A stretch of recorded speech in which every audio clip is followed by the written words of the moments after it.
What's up everyone, this is Sapphire bringing you another exciting replay. Unfortunately, Dreadbane can't be here today because he had to go practice his interpretive dance, so I'll be casting this one solo. We've got a special game here between Glade, who's actually Moonglade, playing under a different handle, and unless you've been living under a rock, you should know who Moonglade is. He's one of the biggest names in Australian Starcraft 2, and he's just been playing sensational throughout the beta and release.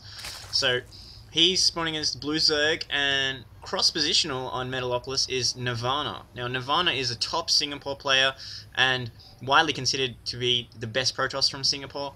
And interestingly enough, these two players are currently the #1 and #2 ranked statistically players in this on the Southeast Asia server. Now, the way that works is, I know everyone's at home screaming, going, "No, there's only 400 different diamond links."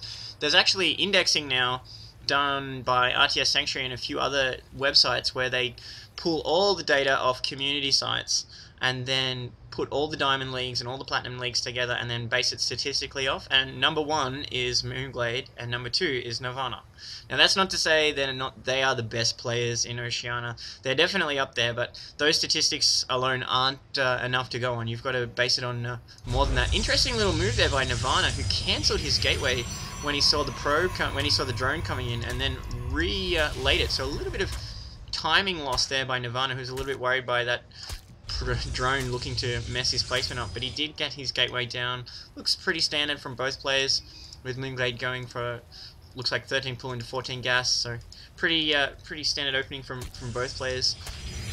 We'd be curious to find out whether or not Nirvana goes for an early pressure build and how many gateways he throws down. He's taking this reasonably fast gas, and Glade goes for the sneaky gas steal here, which is always annoying as a Protoss player. What can totally trip Zerg out though is once this extractor finishes, instead of sending your first zealot to go get rid of it, sending that zealot to harass in the base before the queen gets out, especially if there's a slight delay in the spawning pool as there is in Glade's build, because he wants to get that fast gas that he's known for.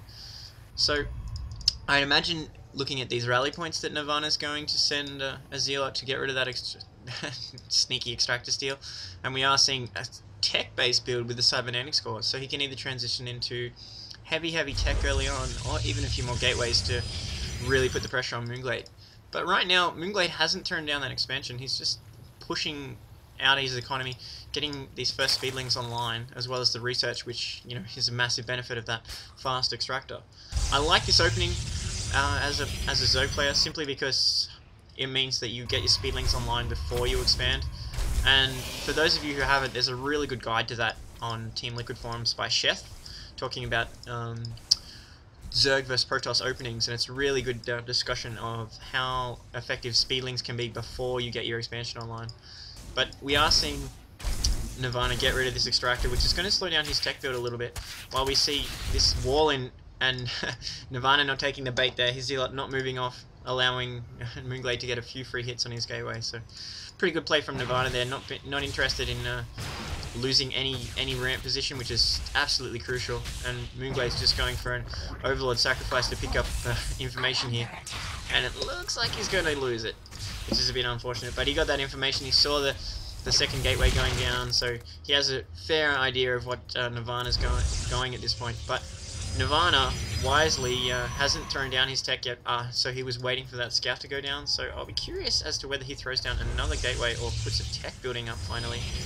And we are seeing a Stargate, so there is that tech, so he was waiting for the Overlord sacrifice scout before he threw up that tech, so I like that play from Nirvana. But he's one-basing at the moment, and Moonglade's getting his expansion online, so he's really going to be able to control the map. So I'm not sure whether he's going to go for Phoenix harassment or some kind of Void Ray cheese. So at this point, whatever Nirvana goes, because he's one-basing and Moonglade is punching so many drones right now, that he's really going to have to do some damage with this Stargate. We are seeing this scouting probe being picked off by these speedlings, so Moonglade's just really controlling the map really well right now.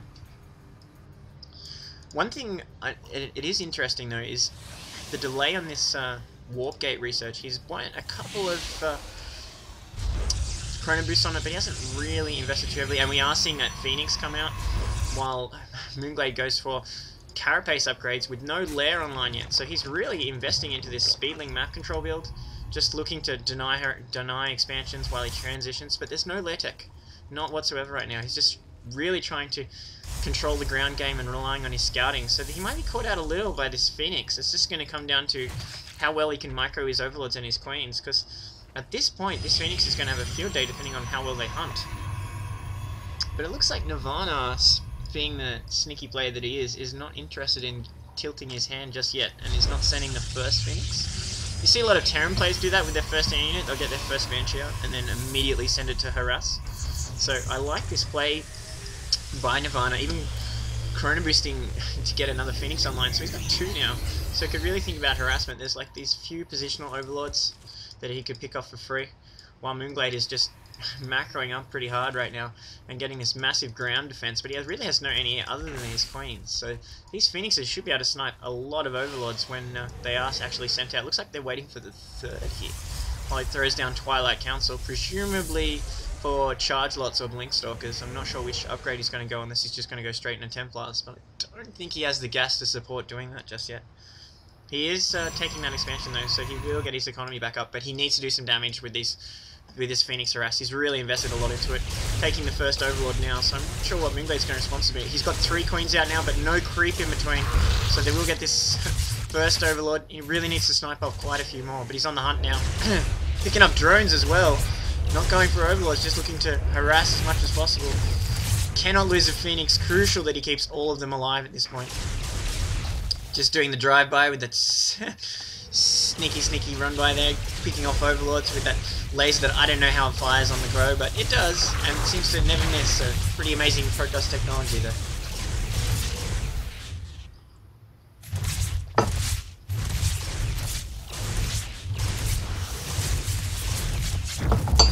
Little bit of a miss micro there by Nirvana, and I'm losing my voice. Just losing one of his Phoenixes while the other 3 weren't attacking. He really needs to be a little bit on that while there is a bit of a ground fight going on at the front of his base. Moonglade trying to use this opportunity to get a sneak by, but Nirvana not interested in having it, with his Zealots defending well there, and he's still got the gate closed on his ramp there while he's got this harassment going on. So pretty good play from Nirvana right here. He's interrupted Moonglade quite significantly. He had to shepherd a lot of probes to his expansion, and he lost quite a few in the pickups there, and only 1 Phoenix going down. Still his harassment, and this one may supply block Moonglade, or at least get him close to capped. Doesn't quite get it though, so those Phoenixes not quite able to just snipe it off. And a Dark Shrine going up, so he didn't transition into High Templars, he went into Dark Shrine, so he may catch Moonglade a little bit unawares here, as we see these Dark Templars warping in, so he'll need an Overseer out. So this could be devastating for Moonglade, but he does have this detection at the back of his base, so it's just a case of whether or not these Dark Templars can exploit their opening and sneak by into the main. But there's so many Spore Crawlers in so many positions that he's in pretty good shape. The idea of this strategy is pretty good. Oh no, he's walking close to the Spore Crawler range. No, too close there, too close, he needs to get out. But the idea behind this strategy is actually quite solid. If the Dark Templars can get in, then the Phoenixes can take out any kind of Overseers that can see him, but unfortunately for Nirvana, Moonglade's on top of it with these Spore Crawlers, and even moving his Spore Crawler forward just for that detection purpose here. So this Dark Templar tech is really not going to be that effective, but Moonglade is having a lot of trouble keeping ahead of supply with so much Overlord harassment. These Phoenixes have a bunch of kills, not just from Overlords, they're getting a few drones they were able to snipe off before. So Moonglade is just turtling at this point, throwing down Spine Crawlers and Spore Crawlers all over the place, just to deter all of these attacks while he transitions into his actual build. So at this point, I like the play from Nirvana. He's got his own expansion online, and you look at the income, the difference is negligible, especially after he adds so many. And here we are, he's just ignoring these Spore Crawlers while he goes to the lift up. He needs to pull this one back, quick over here. Yes, he is listening to me, that's good. So this poor Phoenix barely surviving, but the Suicidal Pilot is somehow awake. Just hunting Overlords right now and sneaky expansions. That's a good thing about an air harassment like this. Not only do you be able to pick off stray Overlords and really harass your opponent, your opponent's Overlords, which would normally be along these cliffs,